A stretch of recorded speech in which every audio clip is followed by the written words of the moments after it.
People love HIIT workouts because in a short amount of time, like 20 or 30 minutes, you can burn fat, build lean body mass, and improve your cardio capacity and your endurance. As a matter of fact, a recent study found that people that were doing HIIT workouts were losing 30% more fat than those that did moderate intensity workouts. But to achieve those results, it's very important that you're doing those HIIT workouts properly. My name is Kat Kalm. I am the founder of Studio Sweat On Demand and a trainer here, and I personally love HIIT workouts. Let's talk about what a HIIT workout is. So HIIT stands for high intensity interval training. So what it means is that you're alternating between high intensity periods for a couple of minutes with lower intensity active recovery periods. So for those high intensity periods, we're talking about bringing your heart rate up to like 80, 90% max. And then for the active recovery periods, you're bringing it down to like 60, maybe 70% maximum heart rate. For example, you might be doing squat jumps and you'll do those for maybe 60 seconds.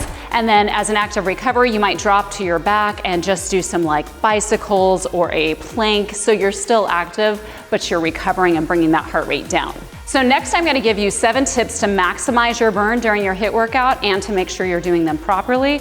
But before then, I need to pay for this airtime, so I want you to watch this little 15-second clip, and please subscribe to our channel now. Get even more Studio Sweat On Demand with our 7-day free trial. We've got a huge library of live and on-demand workout videos, all filmed in our studio and featuring real people just like you. Download our app today. All right, now let's get into those 7 tips to maximize your next HIIT workout. Tip number 1, you don't have to go all in and pick the longest, most intense HIIT workout that there is, okay? Maybe you start with a 10-minute workout. Maybe you start with a 20-minute workout. There are HIIT workouts that are as long as 45 minutes, but I would not suggest that as your starting point. So pick those shorter workouts to start, and even when you pick those, you can work your way up in intensity. For example, if they're doing those squat jumps that I just showed you, maybe you can just do a power squat instead. So you're gonna work your way up in intensity and duration.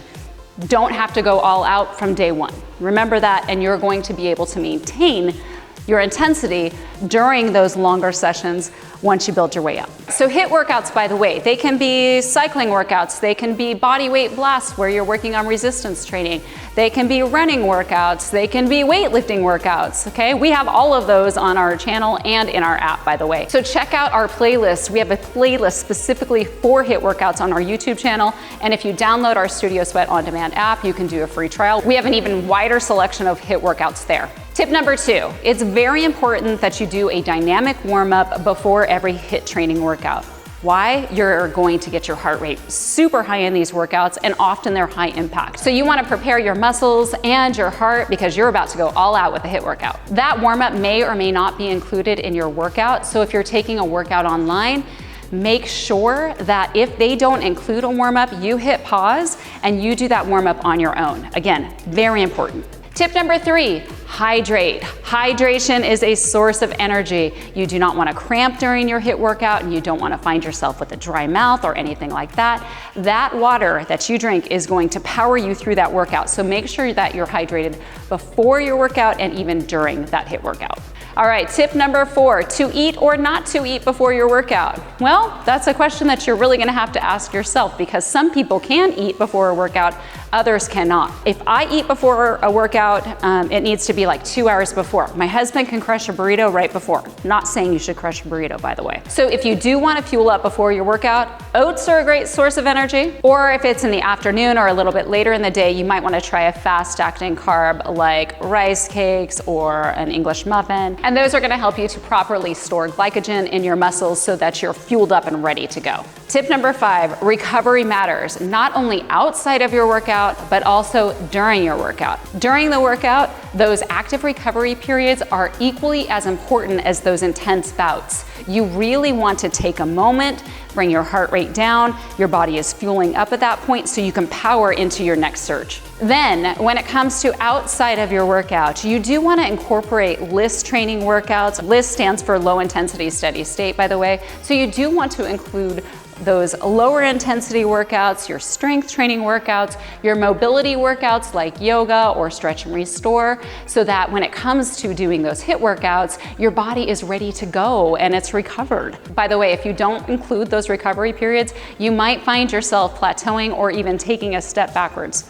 Hey, speaking of step backwards, did you guys know that it's a really, really good exercise to walk backwards? It's really good for your mobility. Did you know that? Try it, look it up. And of course, remember that when you sleep, that is your body's time to recover. So make sure you're getting in those Z's. Tip number 6, make the workout yours. For example, if they're high impact movements like a tuck jump, maybe that's not in your wheelhouse, that's okay. You can still make almost every move explosive. For example, if I were going to do a tuck jump, I could do a squat with a knee raise and I can make it explosive. So just make every movement yours, okay?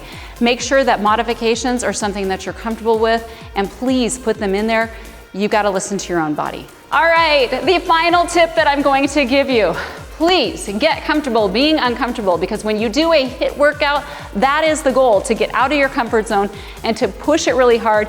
That's how you're gonna take your fitness to the next level. All right, another thing people often ask is, how many times per week should I be doing a HIIT training workout? Well, it really depends on what else you have going on in your fitness routine and your week, and also your fitness level. First thing I'll say is make sure, again, that you're getting in your various modalities of fitness, which include your strength training and your mobility, okay, or your stretch and restore workouts. But that being said, you can do HIIT workouts maybe even up to 4 times a week if your fitness level is intermediate or advanced. And if you're a beginner or a novice, maybe just 1 to 2 per week. I would probably err on the side of 2, because sometimes when you're only doing 1, it feels like you're starting over every single time. Also think about doing specificity training. So if you're training for a marathon, for example, or even a 5K, you might want to do HIIT workouts that involve running, right? If you're training for a century ride, you might want to do a cycling HIIT training workout a couple of times a week. And we're going to keep posting workouts like this on our YouTube channel, and of course in our app as well. So watch out for more to be posted soon.